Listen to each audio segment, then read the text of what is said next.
Kanye कुब्जी ब्राह्मण है Ajamil. Kanye कुब्ज द्वज कश्चिदासी पतिरजामिल नामना नष्ट सदाचारो दास्य संसर्ग दूषित। अजामिल जितेंद्रिय ब्राह्मण, लेकिन दासी, एक बार एक दासी को कुछ काम वासना करते हुए देखा, मन में भाव आया कि इसको घर ले आऊं। घर ले आया, मद्यपान करने लगा, मांसाहार करने लगा। ये सब जो ब्राह्मण जाति के लिए निषेध है, और ब्राह्मण जाति क्या, हम तो कहते हैं मानवता के लिए निषेध है। अब कोई मदिरा पिए ये किसी जाति से थोड़ी है, इंसान हो तो ये सब तो नहीं करना चाहिए। मद्यपान कर रहे हैं, मदिरा पी रहे हैं, मांस खा रहे हैं, जुआ खेल रहे हैं, नशे में पड़े हैं, कैसे कल्याण हो। आज की युवा पीढ़ी को देखो, अच्छा कोई काम हो, पास हो गए तो पिएंगे, कुछ गलत हो गया जीवन में, दुख आ गया, गम आ गए तो गम को भुलाने को पिएंगे। आज क्यों पी रहे हो? बोले आज हम दुखी हैं इसलिए पी रहे हैं। आज क्यों पी रहे हो? आज हम सुखी हैं इसलिए पी रहे हैं। आज क्यों पी रहे? बोले आज नया साल शुरू हुआ इसलिए पी रहे हैं। मतलब जैसे पीने वाले को तो बहाना चाहिए। आज क्यों पी रहे हैं? बोले शादी हुई है इसलिए पी रहे हैं। आज क्यों पी रहे हैं? बोले शादी टूट गई, डाइवोर्स हुआ इसलिए पी रहे हैं। आज क्यों? बोले जॉब मिली है इसलिए पी रहे हैं। आज क्यों पी रहे? बोले जॉब छूट गई इसलिए पी रहे हैं। मतलब कि जो नशे में पड़ा हो उसको उस नशे को करने का कोई ना कोई बहाना चाहिए होता है, हर चीज़ का बहाना चाहिए होता है। और हमने तो एक आध ऐसे भी देखे हैं, वो गला खांसी में भी कभी कभी आपने सुना होगा, बोले क्या करना? बोले थोड़ा सा एक घूंट इसको पीने से खांसी ठीक हो जाती है। अरे हद हो गई, दुनिया में दवाइयों की कोई कमी रह गई है क्या? तो समय बड़ा खराब है। इस समय में अपने आप को, अपने बच्चों को, अपने आगे आने वाली पीढ़ी को ऐसे गलत नशे से बचाइए। उन्हें समझाइए कि नशा जहाँ होता है वहाँ नाश होता है। नशा करने से कभी भी जीवन में समृद्धि नहीं आएगी, नाश ही होगा। इसलिए इस नाश से जितना बच सको उतना बचिए। कोई भी गलत चीज़, गलत आदत जितना छोड़ सको, दूर रह सको। तो इस अजामिल ने मद्यपान शुरू कर दिया, चोरी डकैती चालू कर दी। एक बार इसके घर पराशर ऋषि कुछ संतों के समूह के साथ आए। गांव में पूछा, भैया यहाँ सबसे बड़ा वैष्णव का घर कौन सा है? साधु चाहता है कि वैष्णव के घर ही खाए, उसी का अन्न खाए। तो गांव में कुछ थे शैतान, काई दुष्ट ने पठाए साधु। किसी दुष्ट ने मजाक मजाक में बोल दिया। चौराहे पे बैठे थे, साधु ने पूछा, भैया इस गांव में सबसे बड़ा वैष्णव कौन है जो सेवा साधुओं की करता हो?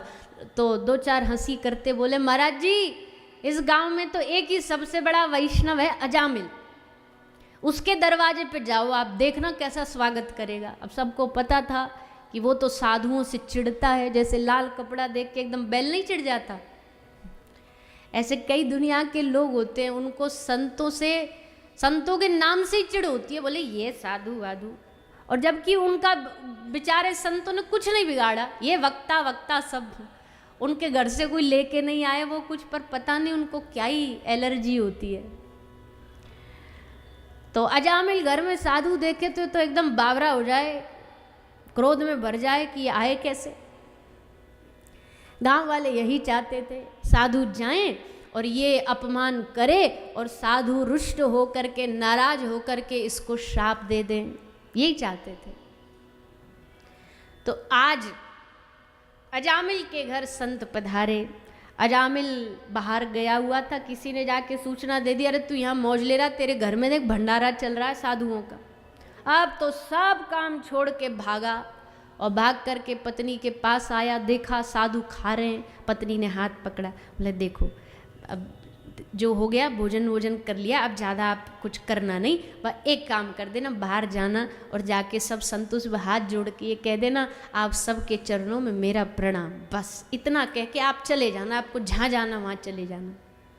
अब गया, पत्नी बोली बोलो, तो बोला, क्या बोला? बोले आप सबका मेरे चरणों में प्रणाम।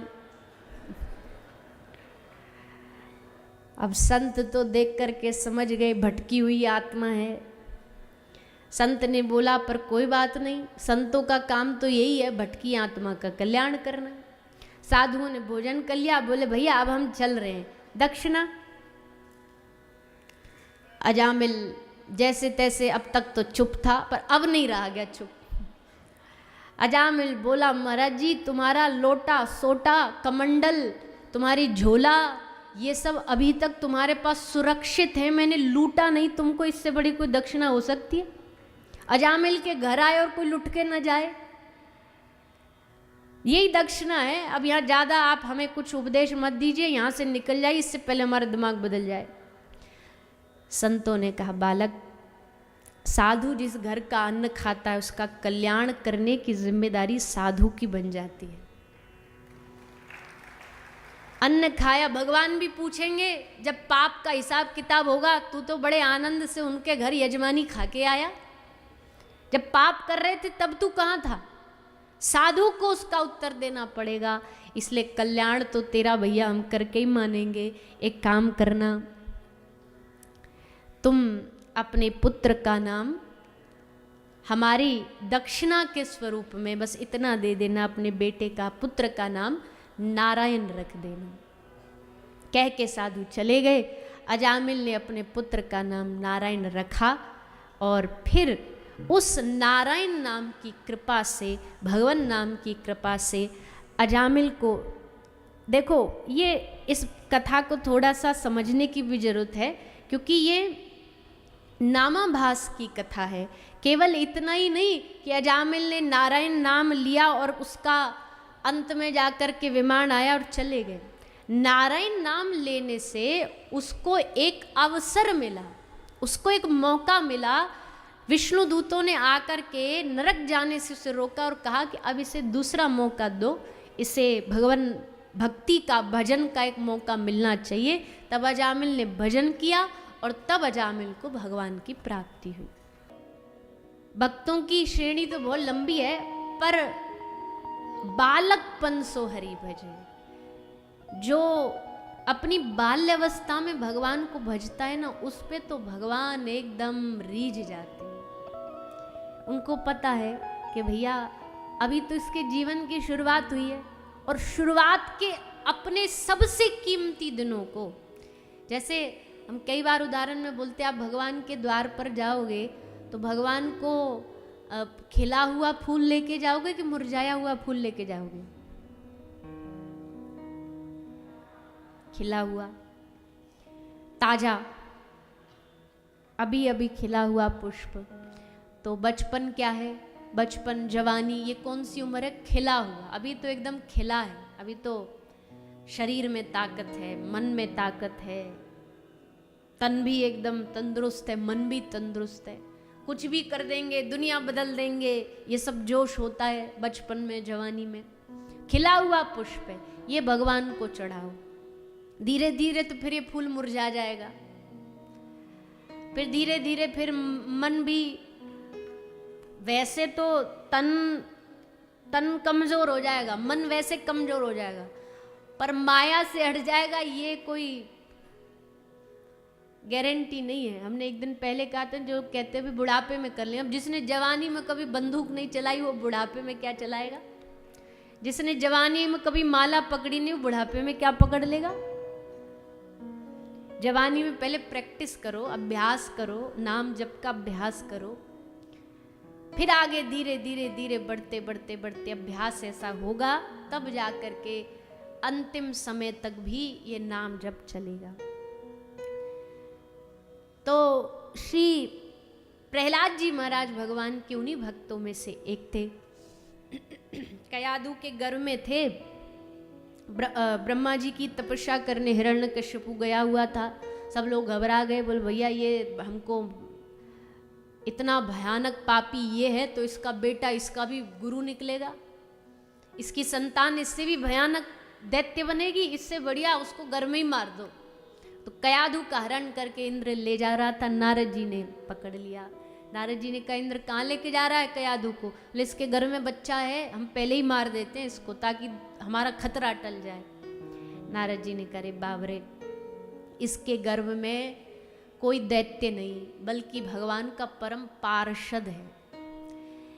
श्री नरसिंह पुराण में लिखा है कि सनकादिक ऋषि का अवतार ही श्री प्रहलाद जी बन करके आए हैं। भगवान के परम भक्त सनकादिक ऋषि प्रहलाद जी के रूप में प्रकट हुए हैं। तो नारद जी ने पहले ही पहचान लिया, कयाधु जी को अपने आश्रम ले गए, वहां खूब भगवान कथा सुनाई, नाम संकीर्तन कराया। प्रहलाद जी घर में बैठे बैठे सीखते रहे और फिर जन्म हुआ प्रहलाद जी का। हिरण्यकशिपु तब तक तप करके आ गया था, 6 वरदान मांग लिए ब्रह्मा जी से, बड़ा खुश, अमर है अब हमें कोई नहीं मार सकता। पता लगा खुशखबरी, बेटा हुआ है।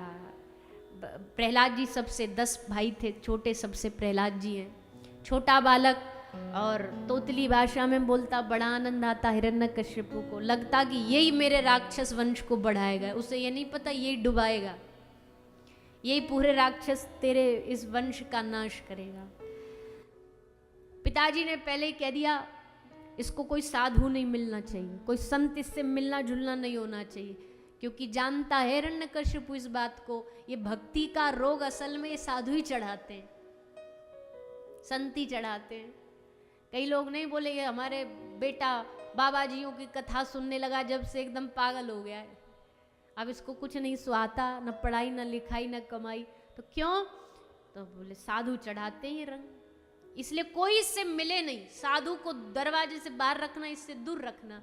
पर उसे नहीं पता भक्ति बीज अखंड है, युग बीते पर्यंत।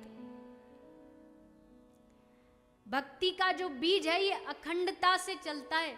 ऊंच नीच घर अवतरे पर रहे संत को संत। भगवान का भक्त साधु कहीं पैदा हो जाए वो रहेगा भक्ति। ऊंच नीच घर अवतरे, वंश में कभी कभी गड़बड़ हो जाती है, जैसे विभीषण जी कहाँ जन्म ले लिया, पर वहां भी विभीषण जी की भक्ति कोई रोक पाया? राम राम पूरे घर के बाहर लिखवा दिया, राम राम राम। किसी ने रावण को कहा महाराज तुम्हारा भाई तुम्हारे दुश्मन का भगत बन रहा फिर रहा है, पूरे घर में राम राम राम राम राम राम। जैसे नहीं हम दरवाजे के बाहर राधे राधे लिखवा देते हैं, जय सिया राम, उन्होंने राम राम लिखवा रखा था। रावण बोला अच्छा ले तलवार, गर्दन काटने गया विभीषण की, तेरी इतनी हिम्मत, मेरे शत्रु का नाम दरवाजे पर लिख रखा है तूने। अब भक्त बड़ा चतुर होता है, अपनी भक्ति छुपाने में बड़ा चतुर होता है। विभीषण ने कहा भैया आपको गलत इंफॉर्मेशन दे दी किसी ने, ये आपके दुश्मन का नाम नहीं है।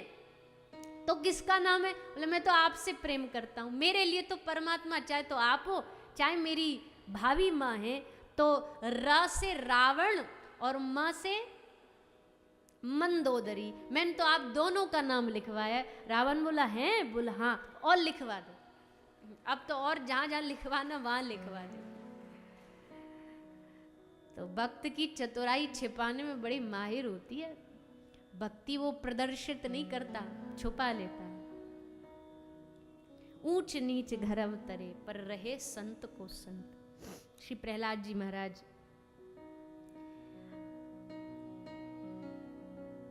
हिरण्यकशिपु ने पूछा प्रहलाद तुझे क्या प्रिय है? सोचा कोई कविता सुनाएगा, जैसे बच्चों को पूछे बेटा सुना तो क्या सुनाएगा?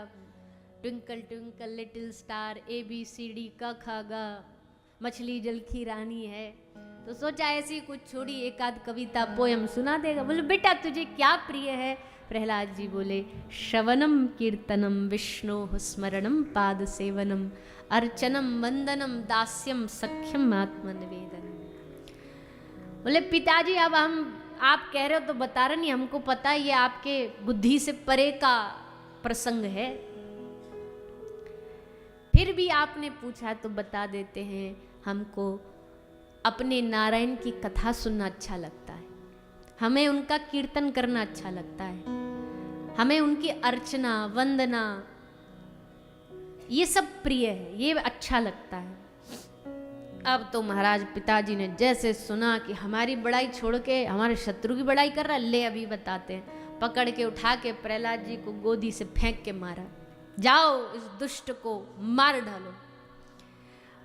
पहाड़ पर ले जा रहे हैं, दूतों को थोड़ी दया आई कि बच्चा ही तो है, समझा रहे बेटा इतना ही तो कहना है, अपने पिताजी के सामने जाके बोल दे कि पिताजी मेरे परमात्मा आप हो, अपनी भक्ति हृदय में रख, नारायण को हृदय में रख, बताने की क्या जरूरत, उनको कह दे। प्रहलाद जी ने कहा नहीं, मेरे रोम रोम में नारायण है, अब उसके लिए मुझे किसी से डरने की आवश्यकता नहीं है। अगर मार देंगे तो मर के भी कहाँ जाएंगे, उन्हीं नारायण के चरणों में ही तो जाना, मार दो। पर हम अपने नारायण का गुण गाना नहीं छोड़ेंगे। अब दूतों के पास कोई रास्ता नहीं बचा, पहाड़ से गिराया, पर जैसे वहां से गिराया नीचे साक्षात नारायण प्रकट होकर के प्रहलाद जी को अपने गोद में उठा लेते हैं। दूत तो आगे फेंक करके बोले मार दिया, बोले हाँ मार दिया, पहाड़ से तो गिरा दी तो मार ही दिया। हिरण्यकशिपु बोला उत्सव शुरू करो, कुलद्रोही मर गया, हमारा दुश्मन मर गया, लाओ मदिरा लाओ, अप्सराएं लाओ, नृत्य करो। नाचना चालू किया, जैसे चालू किया दरवाजे से आवाज आई नारायण नारायण नारायण। हिरण्यकशिपु बोला ये दूसरा दुश्मन कौन आ गया, पहला मारा दूसरा फिर आ गया। बोलो दूसरा नहीं पहला ही आया है। जैसे देखा दूतों को क्रोध में बोला मैंने पूछा था मरा के नहीं, अधमरा छोड़ के आगे देखा नहीं कि मरा के नहीं।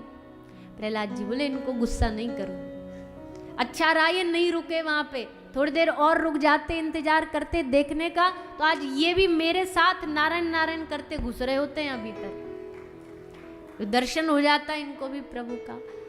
मैं ही झेलना भारी हूं आपके लिए और यहाँ शत्रु पैदा हो जाते आपके। हिरण्यकशिपु बोला अब नहीं मानूंगा, हार नहीं मानूंगा, और एक एक साधन करता गया, मारने के प्रयास करता गया। अस्त्र से मरवाया, आग से जलवाया, दिग्गज हाथियों से कुचलवाया, जहर पिलाया, भूखा छोड़ा, पर भैया ठाकुर जी प्रभु श्री नारायण अपने भक्त की रक्षा करते रहे करते रहे करते रहे। और अंत में श्री प्रहलाद जी महाराज की रक्षा के लिए भगवान हिरण्यकशिपु थक हार करके जब प्रहलाद से पूछते हैं कहाँ है नारायण, तो प्रहलाद जी ने कहा सब जगह सर्वव्यापी है नारायण। बस इतना सुनते ही गदा लेके खंबे में मारा, खंबा फटा और खंबे से श्री नरसिंह भगवान का प्रादुर्भाव हो गया। बोलिए नरसिंह भगवान की जय।